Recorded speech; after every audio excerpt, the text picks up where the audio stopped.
Welcome back to the show, everybody. It is Marlins franchise, and it is time to end season number 1. Time to sim through, and let's get into the offseason and continue to rebuild this team. And let's see where we finish up as we sim through the last day. And we finish up at 71 and 91.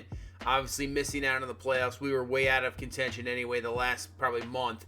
As you can see, 22 games out. Mets ended up winning that division with the Braves in the wild card. But 71 and 91 will go around the rest of the league. Yankees and Red Sox are in. And based off of all the other records that we've seen, that means we'll probably have the number 7 pick next year in the draft. So, I mean, continue a top 10 pick.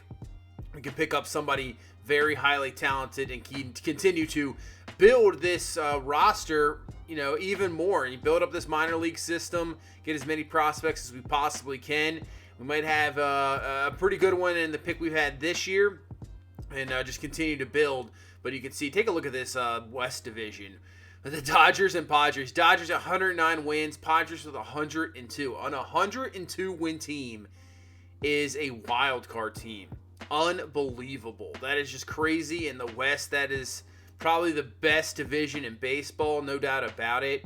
It is just crazy to see as the Dodgers continue to be the class of baseball. As going to the statistics for the season, as Aguilar did reach 40 home runs, over 100 RBIs, 279 average, pretty much leads our team just about in every category in that sense. You can see 104 RBIs, 15 more than Garrett Cooper. Duvall up there, Anderson, Jazz Chisholm ends up with 54 ribbies, but he steals 20 bases. Look at John Birdie, 28 stolen bases. That is something I did not see happening with Chisholm with 20. So I think Chisholm could be a 2020 player, and that is something that would be fantastic as Garrett Cooper, only player on this team to hit over 300. As Encarnacion ends up with 271, but obviously that's limited at bats in the month of September, and I think him and Devers right there, who had 250 in limited bats, they're probably going to be on the Major League roster this coming up season, no doubt about it. Those are the two guys that I can see will be on the roster. As Cooper with a 904 OPS, Aguilar with a 900 OPS. So those guys had fantastic seasons, and at least it's good to see somebody have a very good season. Obviously struggling, you're 20 games under 500. You only won 70 games. And it's good to see pitchers. Same thing. You just want to see some sort of light at the end of the tunnel, and that's what Sixto Sanchez had a good season. Sandy not too bad. Holloway came around a lot better than you think, but Trevor Rogers was kind of more of a disappointing season. 4-11, 5.68 ERA, WHIP over 1.56. That's not what you want to see at all. It was one of those guys that you hope to see more from. Get that lefty young pitcher in the rotation. And it's not like he's going to lose a spot. I think we're definitely going to obviously continue with him, give him another year. We'll see where it goes from there. But still, you would have liked to seen more improvement than that. But now we're going to go through the league leaders and just go through it really quickly. As you can see, Christian Yelich did not end up leading the league because of him in the injured list, just not in many at-bats, but still. He was batting .394 just a month ago, and that was it looked pretty crazy, but he did not end up finishing. Cedric Mullins leads in triples, and look at real life. The season that Cedric Mullins is having, and nobody knows if you're, not huge into baseball or you're just an average fan and maybe you just kind of look good with your team. Take a look at the season that Cedric Mullins is having for the Orioles right now. He is having a fantastic season, and really, you should know out there who he is because he has been great this entire season. I know the Orioles are probably the worst team in baseball, but still, take a look what Cedric Mullins is doing if you don't know, because it's been fantastic so far. Garrett Cole is going to lead the league in wins with 21 for the Yankees, but take a look at the Dodgers. Obviously, if you win 109 games, you're going to have a lot of pitchers up there, and they have unbelievable. They have 4 guys with 16 or more victories. Just absolutely crazy. Melance's going to win probably the NL save with 50 there. Plesac will lead the league, lead the AL with 2.64 as Max Fried 2.61 leads the NL with the ERA. Ronald Acuna Jr. is going to win the MVP, and Alex Bregman, who ends up winning the Triple Crown. I did not notice that at first, but he wins the Triple Crown. and wins the MVP, no doubt about it. Garrett Cole winning that Cy Young as DeGrom. Speaking of a guy that's just having a crazy season and never gets any run support, isn't insane. What does he have, a point like 6 some ERA right now? It's just crazy how good he is, and it just never gets any run support. It's like the offense is like, well, if we just get one, we'll win the ball game with DeGrom. But still, like, it's just maybe they put too much pressure on themselves because they know how good he's going to be. They want to help him out. But it's crazy to see that guy just cannot get victories, but he just dominates everybody. It's definitely crazy. As we go through the rest now, going through Gold Gloves, we haven't really gotten much, but I think right there with Alfaro, we end up getting a Gold Glove, so that is cool to see. Everything else, not too much. I was hoping Aguilar maybe could be up there and get himself maybe a Silver Slugger or something, but he will not get that at all. But at least we get a Gold Glove winner out of it.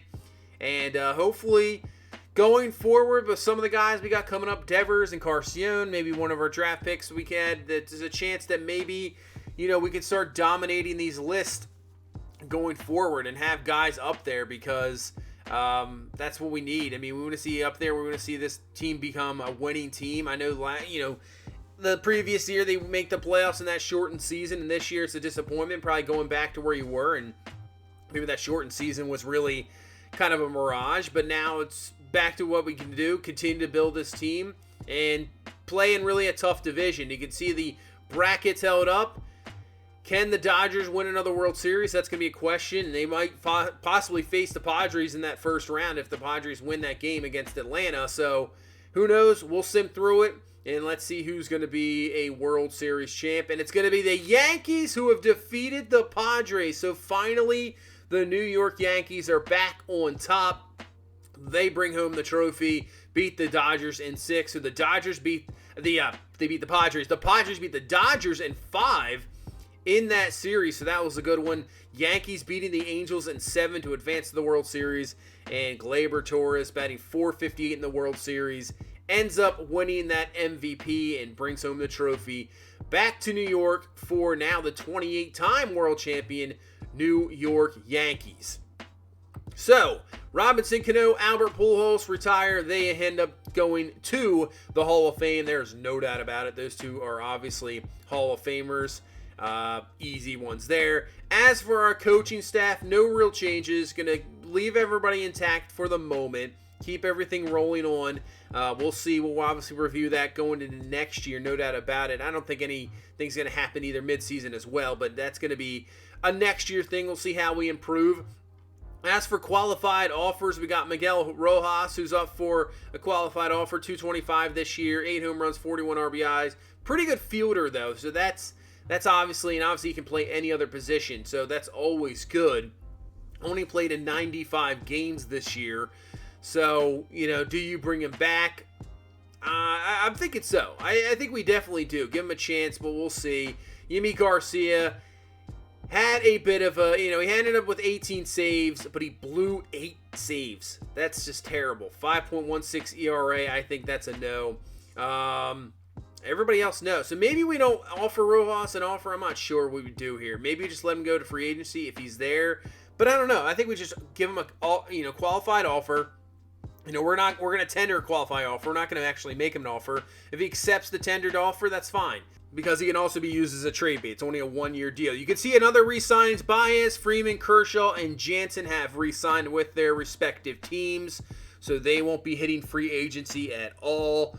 And we can go to tender some contracts. So this one, not going to show. We'll go through it quickly. A lot of these guys, they have renewable contracts. We just offer them something weird, and then down the line, we will renew their contracts. Now, as for arbitration, that's a little bit of a different story. So we're going to have to offer arbitration to a bunch of these guys, and it's really not going to be too bad. They're not going to demand crazy arbitration numbers. So like Florio, definitely want to bring back. Garrett Cooper, definitely want to bring back. We'll offer him arbitration. I'm not sure if we'll work out a deal with these guys or not. We might just let him hit arbitration and go from there. Birdie, he led us in stolen bases. Could be a good bench guy. 28 steals this year, definitely. And Adam Duvall had a decent season. I'm not sure if he'll be a starter next year. I think Alfaro definitely. So a lot of these guys I'm willing to bring back. I think The roster's not too bad. We just need a little bit more improvements here and there. As for Duvall, yeah, maybe we offer him like a 2-year deal. So maybe we'll just offer him a deal. But the rest of these, Simber, Blyer, I think Sierra, we don't have to really do anything. Maybe offer him arbitration, but taking a look at his stats, 253, 4 home runs, 37 RBI. He's only 25 years old. So I think we'll offer him arbitration. That's absolutely nothing. He might hit the minor leagues. As for everybody else, I'm saying no to anything else there. And now let's get into some free agency. See who the top free agents are. Trevor Story, Noah Syndergaard, Carlos Correa, Roberto Perez, Lance Lynn. So we got some guys up there. Now, we're not going to go anything with these top guys. We're just not going to offer deals at all. But let's look through the list. Let's see if there's anybody there that possibly could be, somebody that hasn't even got anything offers for anybody. I think really bullpen is going to be a big step. We'll look at the roster here in a second. Just going to go through the list and see, who may be, thinking about it. Corey Seager, this is interesting. He's only 27 years old. The Dodgers haven't offered him a deal. He had 23 homers last year, 90 RBI. That's a solid player for sure. That's Starling Marte just sitting there. No, but look at these guys down here. Nobody has any offers out for him either. That is crazy to see. You'd think there'd be some sort of offers because these are players that can make a difference in a World Series team. Is Simmons just sitting there? Not too bad. Now, both Seager brothers out in the free agent market as Kyle Seager hits free agency as well. Obviously, he's up 34 years old, so you can see the age there. But some of these guys, like Corey Seager, no deals. He's only 27. I can see Greinke because he's 38 years old. Still had a decent season for Houston, 15-7. Not too bad. We'll see. There's Jonathan VR, Craig Kimbrell. Yeah, it's pretty, I would say, a very deep free agent market, no doubt about it. Now, looking at our pitchers, Lopez, Sandy, Sixto Sanchez, Rogers, and I think we could use one more. I think Jordan Holloway at the moment is going to be kind of a long reliever out of the bullpen. Willie Kim, one of our draft picks, he's only 18 years old. Obviously, he's not going to start in the major leagues. He'll be down in AAA. But Vizcaino, I don't think is ready. I think there's a possibility that we can definitely bring in a free agent pitcher. There's plenty of guys there, no doubt about it. Bullpen is where we definitely need work. Florio is what we got. The rest of the guys, they're okay.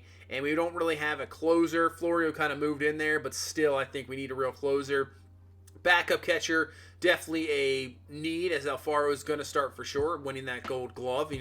It's a plus whatever you get out of his bat. As for Garrett Cooper, this is a guy, there's a couple guys here that we can kind of move around. Like Jazz Chisholm's going to start. Brian Anderson is another guy that can be moved into the outfield. I think that's a possibility. Devers is going to start shortstop, maybe move him around as well. We'll see, some of these guys, but he's going to be in there for sure. Because you can see in the outfield, there's not a whole lot there. We have really no starting left fielder. Center fielder is probably, it's not going to be Sierra. Duvall, I'm not sure if it's going to start. And Carcion's going to be brought up, so maybe we move him to center field. Duvall, I think, is going to be more of a, spot guy. Bladay's obviously not going to be ready. He'll start in AAA, and that's where we'll go from there. So maybe Anderson and maybe Garrett Cooper, we can kind of move around. And with that, I think we can offer a deal to an infielder. So first, Corey Kluber, 2-year deal, 35-year-old pitcher, former Cy Young winner. Bring him in. That could really solidify our rotation as being a very, I would say, pretty good rotation. Not too bad at all. So we'll offer him a deal. Go down the list, take a look at some of the relievers we got here. Anybody, maybe a lefty. I think that's what we need is a lefty out of the bullpen, and Daniel Norris might be that guy. He had a very good year with Detroit. He's been there with so many years, and just need that lefty out of the bullpen. Not too bad deal. Maybe just a 2-year deal, 2 or 3 year deal. He has very high interest. He's going to be a very decent reliever, and we'll offer him a deal. Anybody else down here that we can kind of look at that maybe could work? David Robinson, 36 years old, did not play at all last year, so I'm saying no. Pedro Strop, same thing. I don't think that'll work. We have too many guys sort of like that already in our bullpen, but Daniel Norris is somebody that we don't have. As for a closer, there's guys here. There's Brad Hand. There's Barnes. But Mark Melanson, 50 saves last year, wins the the NL Save Award of the Year, doesn't have an offer. I know he's up there in age, but why not? We need a closer on this roster, and I think we can offer him a deal. 37 years old, so maybe we can just offer him a 1-year deal. And kind of one of those guys, too, if, things don't work out in the season, this is a guy that playoff teams would definitely look forward to trying to pick up in a trade. So even that's more value as well. So a closer, just a 1-year deal. Nobody else has offered him anything. So hopefully we're in the front running there. As for catcher, just need a backup. So looking down the list here, see if anything, Austin Robine, Chirinos, and Kurt Suzuki, who I think is a solid backup. He's not, bad in fielding. He's got a pretty good bat, so that you always like that for sure, even in pinch hit situations. So I think we offer Kurt Suzuki a deal. You can see what he's doing against lefties. 90 contact, 74 power. Pretty good there. We'll offer him a deal, and hopefully he can be our backup catcher. And Corey Seager is the one that intrigued me because he's only 27 years old. It's a great talent, and really, we don't have to offer him a big deal because nobody's offered him anything right now. 3 years. Going to go up a little bit. We'll probably go up, let's see, maybe around $55 million. So that's about $18.3 million per year. Offer him a contract. That'll put him up to 30 years old. So he can still get a big contract at 30 years old if he has 3 productive seasons. So I think that works out in his favor. As we start seeing guys sign, Roberto Perez is going to sign with the Nationals on a 2-year deal. Kirby Yates a 1-year deal with the Braves. And taking a look at our offers right now. And right now, we're only competing with Daniel Norris with Philadelphia, but we still have the lead on that deal. So hopefully that deal can get done. Norris will sign, but as everybody else we have a deal on, nobody there. And as we go forward, Mark Melanson has signed. He is now our new closer for this Marlins team. And we continue to sim through, and hopefully we get some more signings. And we do. So Daniel Norris is there. So our bullpen has just been bolstered. That is for sure, no doubt about it. And hopefully we can get Kluber to sign. And I would say our pitching is looking a lot better as the Dodgers trying to get back on Seager. But we've offered him a way better deal, and he ends up signing. So Corey Seager, big signing. And so far, I'm saying this offseason is working out very well. As we'll probably move around Garrett Cooper and Anderson, move them into the outfield as you can take a look at everybody else right now. So Story, Syndergaard, and Carlos Correa just still sitting there. Nobody has offered anything to Starling Marte, which is crazy. And Kluber right now still, and we are the only ones left. Now, he can obviously accept that qualifying offer, and as Rojas has done right here, so he is back. He can accept that qualifying offer, but he obviously couldn't and just accept our deal as Eduardo Rodriguez is going to Colorado on a 3-year deal, about $80 million. Christian Vasquez going to the Cubs, and Kluber is signed. So we'll take it. I'm calling this offseason a win right now for the Marlins, as 71 wins last year, but the way we are in free agency this year, hopefully it's going to be a lot better as Trevor Story signs a big deal for the Rangers, 6 years, $121. And then Buster Posey, a 1-year deal to St. Louis. Noah Syndergaard's going to Pittsburgh on a 5-year deal, $90 million. So some big, really free agent signings there. As you see, Chance Adams gets picked by the Pirates as the number 1 pick in this Rule 5 draft. And let's see who's available. See if there's anybody worth it here. There's some guys here, but obviously I'm not sure if I'd want to, keep them on the roster for a full season just to get rights to them. I don't want to have a wasted spot. There's definitely some big-time talent here for sure, but, I don't know if I want to do that at all. But just going down, Michael Busch, not too bad. There's 71 overall B potential. He's only, 23 years old. And then looking at relievers, though, and we got somebody.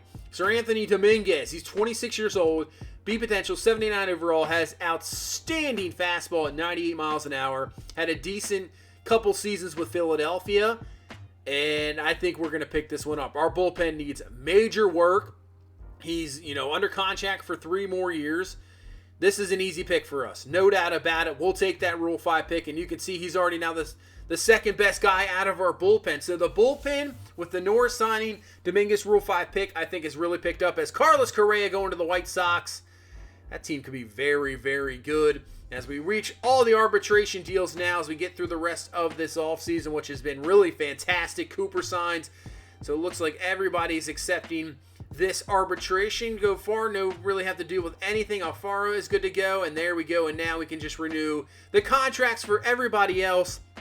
Get through spring training, which is exactly what we are going to do. And there's the offseason over, and I would say a very productive, very good offseason for this Marlins squad. And now let's take a look at the lineup going into the season. So Devers leads off. Rojas is going to be at shortstop, number 2 at the moment. Obviously, these will change, going through the season. Seager, we moved him over to first base, so that's where he will be. Aguilar's going to be the DH. Garrett Cooper ended up moving into left field with Brian Anderson right there at number 6 over to right field. So those guys are going to be our outfielders. That's what we were thinking about doing. We did for sure. Alfaro going to be the starting catcher, with Encarnacion going to be the starting center fielder. So the youngster starting this season on the big league squad, and same thing, Jazz Chisholm, young star. Hopefully, number 9, you're not going to get as many at-bats, but still, like I said, this is going to rotate. Maybe Devers goes down. Maybe Chisholm goes up. We'll see. Alvarez, Duvall, Suzuki, Birdie, and then Jason Martin are going to be our bench guys. We got 5 position players on the bench. A lot of guys that can play alternate positions, defensive guys, good bats off the bench, and if you want a pinch hit situation. So, not too bad there. Sandy's going to go in as our ace for the season, as Pablo Lopez number 2.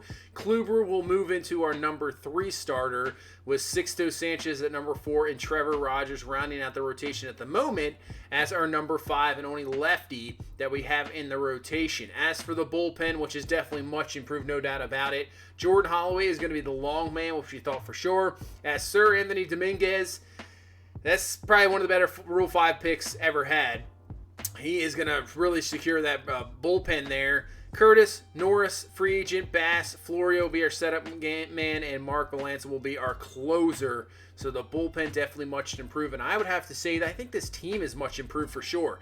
You can see we're 19th ranked technically, but still, I think we have a chance to at least, make a run at it. Make a run at a wild card spot. Maybe not the division. I think, we'll see. We'll see how other teams, really go into the division. But I think this offseason been good. Free agent pickups and hopefully a little bit of that, the young guns thrown in there as well, can really get this team rolling and get this Marlins team, maybe back to a playoff spot. We'll see.